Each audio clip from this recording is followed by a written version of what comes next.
Kasi tuwing may masarap na ulam everyday, lahat kami nasa isang dressing room, tapos kumakain kami ng sabay-sabay. Sobrang saya, sobrang nakaka-overwhelm. Kasi tuwing magpasika talaga, tuwing anniversary, talagang kahit ako may mga na-discover ako sa sarili ko na hindi ko alam na kaya ko palang gawin. Tulad ng dancing, yung mga ganyan-ganyan. Tapos parang sobrang saya kasi mas nakakapag-explore ako ng mga pwede kong gawin. Sobrang saya ng feeling kasi na-extend talaga yung yung family ba. Sobrang daming mas dumami yung part ng family. Syempre, naging part na rin kami ng GMA Network. So, sobrang saya talaga. Sobrang iba din yung crowd. Iba yung feeling, iba yung basta iba. Hindi ko ma-explain kung paano kaiba, pero sobrang iba and mas better siya.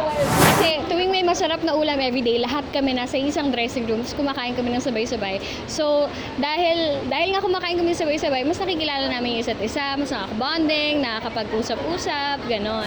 For memory with the family, syempre every magpasikat. Hindi ako makapag-mention ng isa kasi sobrang daming memories talaga.